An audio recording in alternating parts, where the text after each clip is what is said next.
Hello, everyone. Thank you so much for joining this live with World Vision to mark 1 year since the escalation of conflict in Ukraine. My name is Kate Shaw. I'm a senior communications advisor for World Vision based in London, although I was actually with the Ukraine response for 4 months last spring. So it's a lovely but a bit bittersweet to be together with my colleagues here again. The consequences of the war on children and families over the past year have been staggering. There's 17 million people inside Ukraine now urgently in need of humanitarian assistance. Millions of people have been displaced inside the country, and more than 8 million people have fled to neighboring countries. More than 7,000 people have now lost their lives, and families have been split apart. World Vision is one of the many humanitarian organizations working on the ground in Ukraine, alongside local partner organizations. And we also have a great group of colleagues working on the response in Ukraine and the surrounding countries, which I have the honor of introducing to you today to spend the next 15 minutes or so together. So, to talk about their experiences living through the past year, we have in Kyiv, our World Vision Ukraine country director, Catherine Green. Also in Kyiv, we've got our communications officer, Sasha Shopkina. In Chernivtsi, in southwest Ukraine, we have our World Vision area manager, Artem Sidin.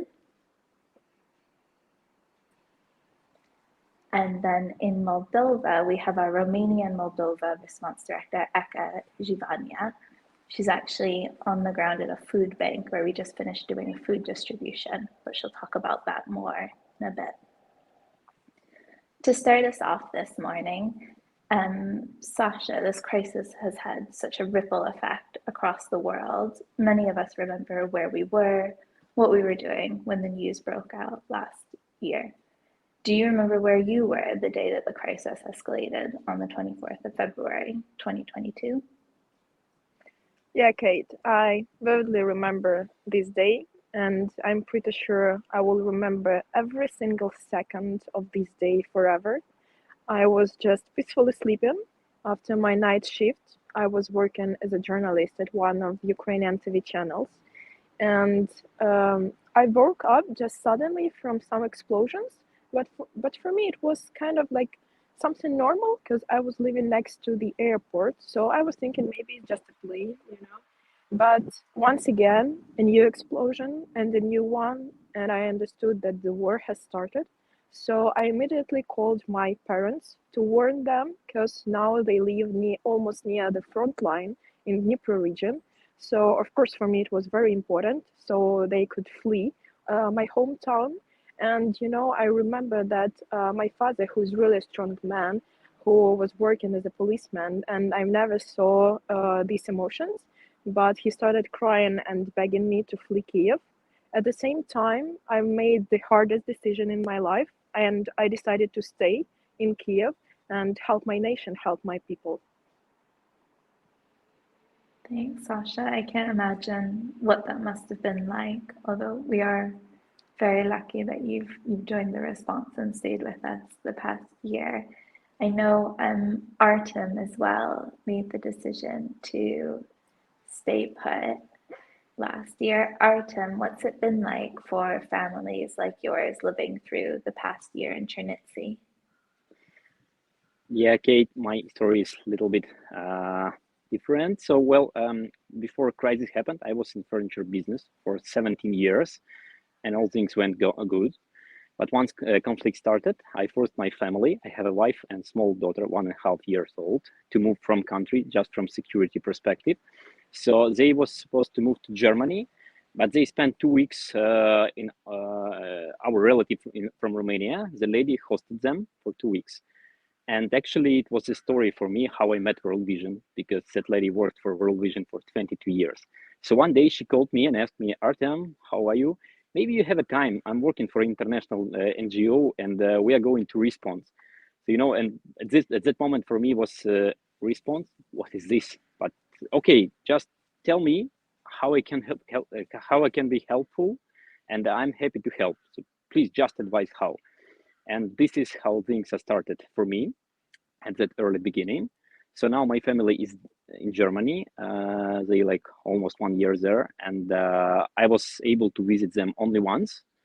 And for sure, we are missing each other. And I guess 50% of my friends, they are also abroad now. Some of them like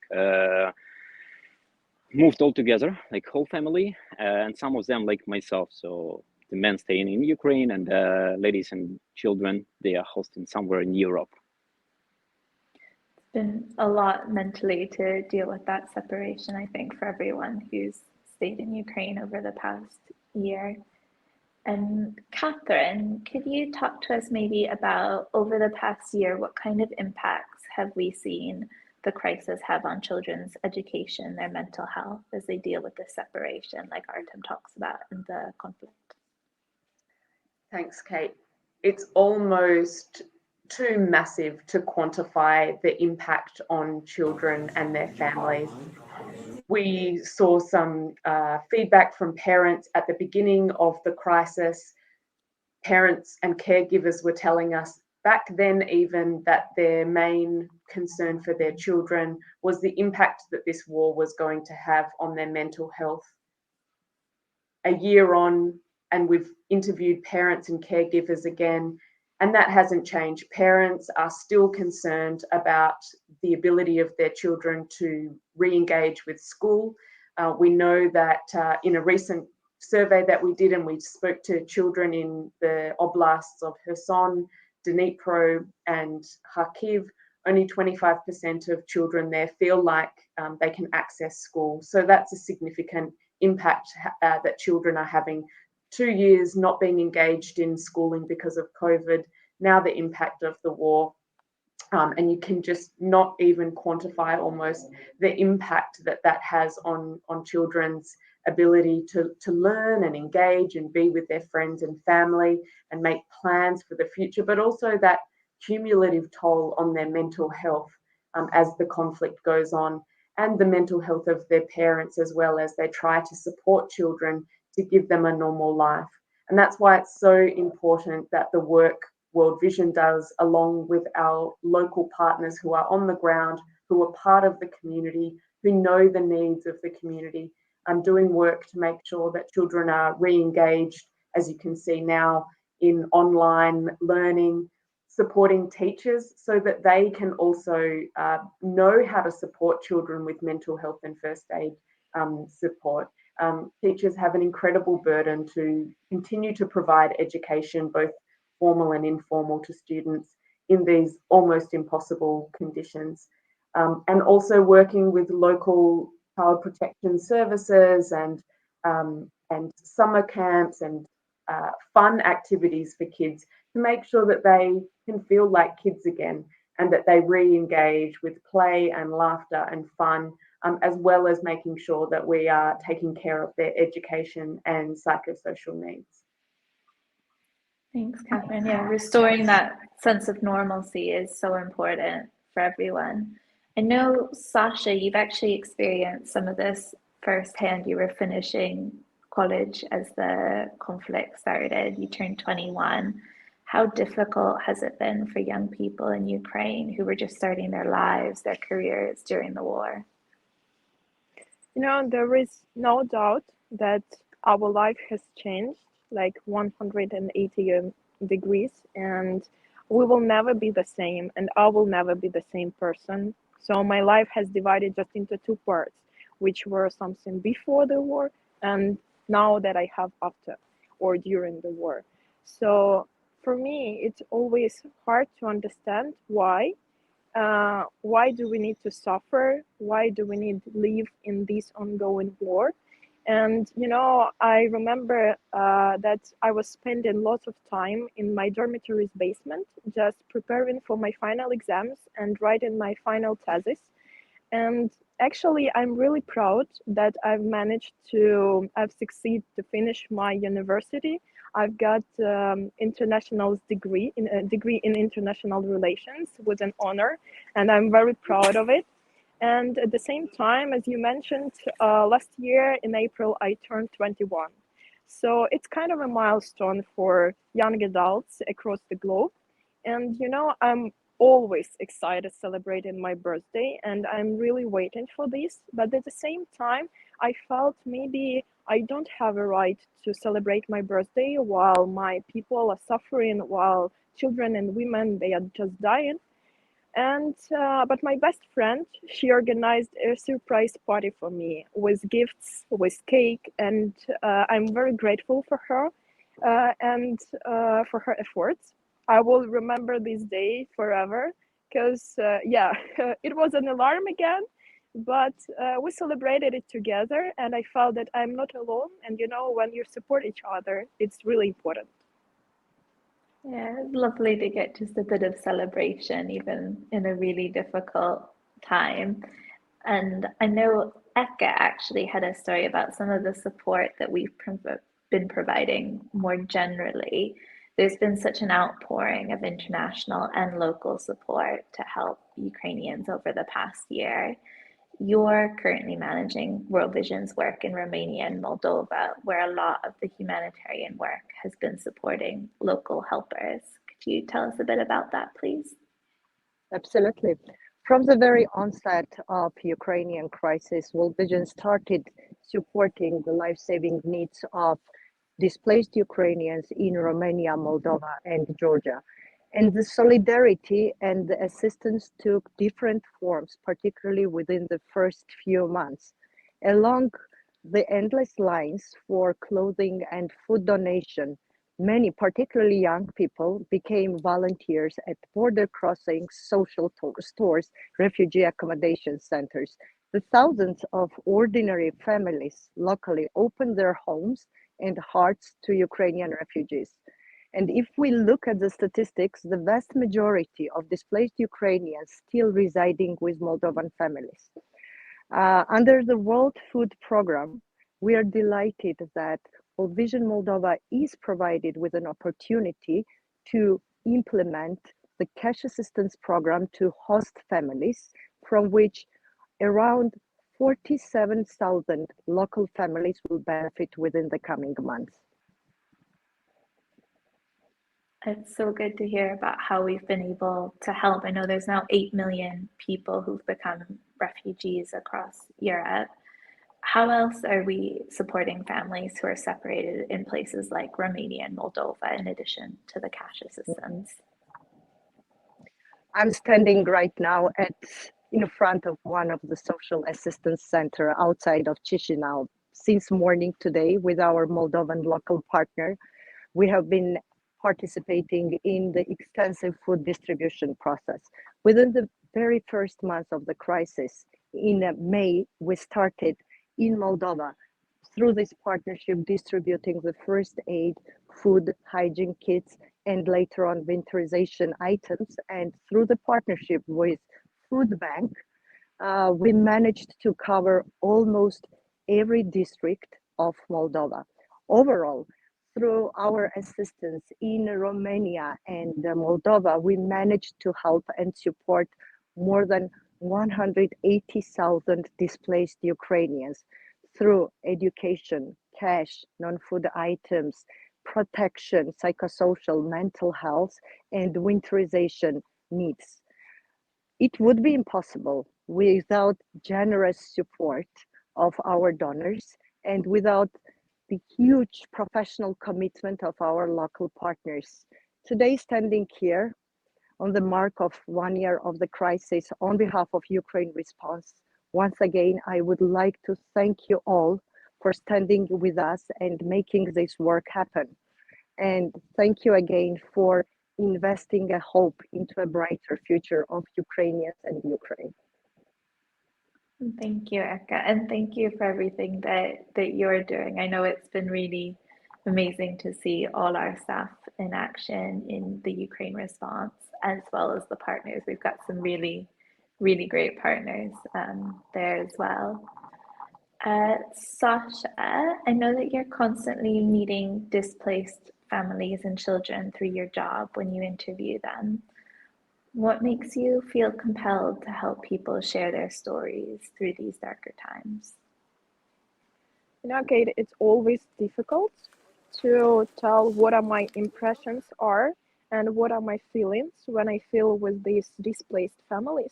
Because 100% I've been almost through all of these challenges over the past year. So once they are sharing with me their story, I kind of can live their experience again and I feel this pain again. So maybe this helps me just to share people's story to the world, and at the same time, it makes me sad, of course.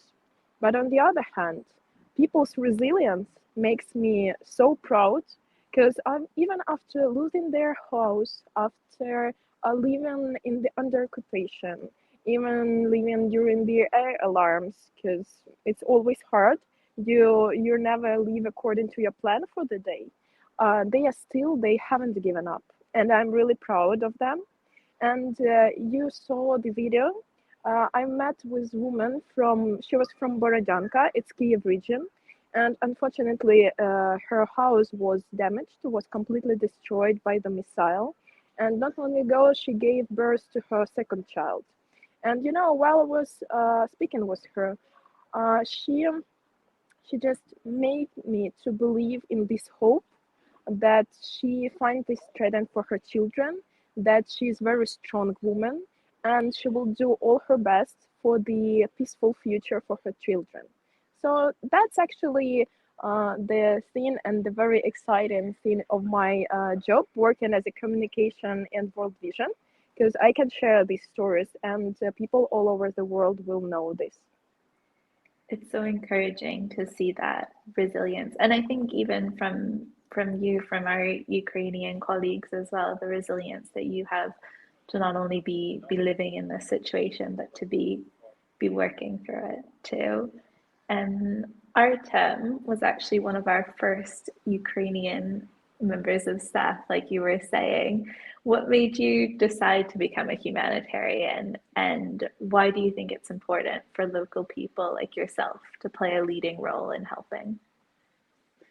So, Kate, it was spontaneous decision for me. We started from things, let's do something, and sometimes it's more than something.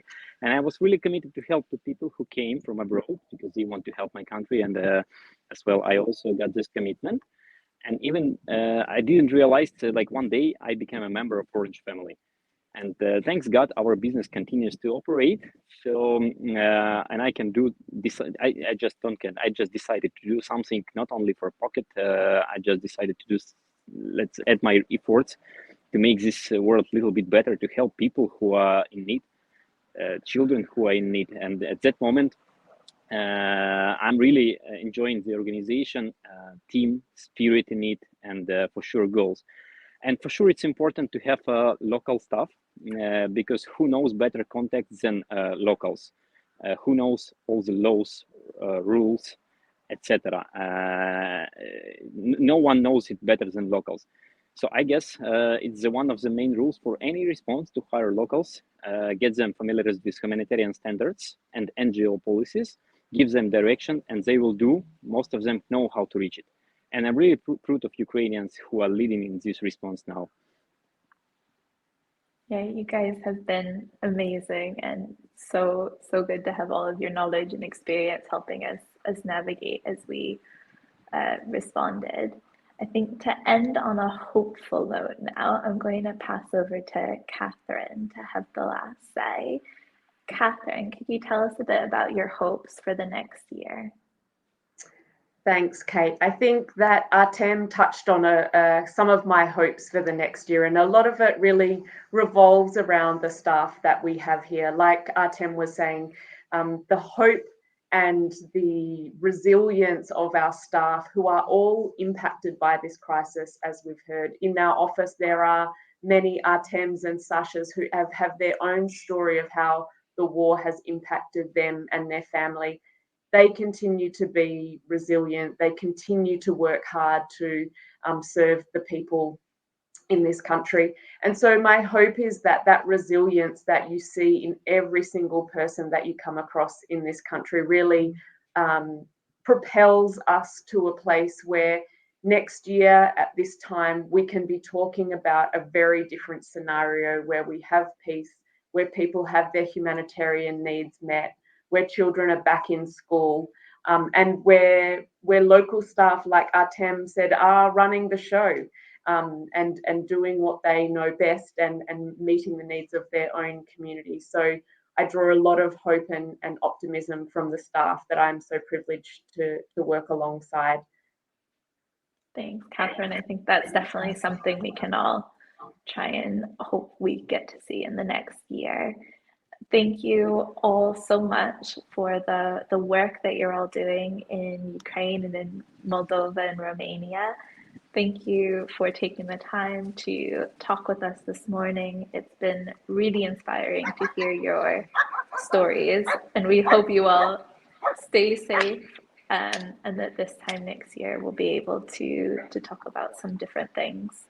We're going to leave you now for the live with a video that shows us some of the inspiring work that our partners are doing in Ukraine.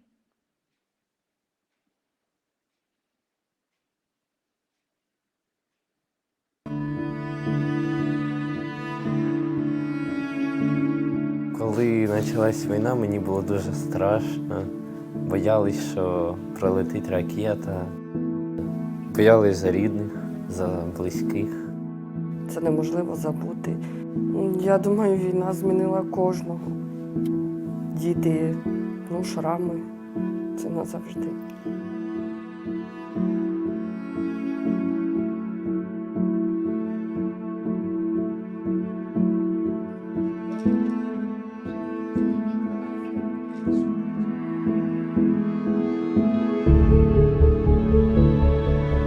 Це просто треба робити вчора, щодня, щосекунди. Вони, перш за все, повинні чітко знати, що вони не одинокі. Ми даємо сили людям жити. Жити не в пітьмі, а жити зі світлом.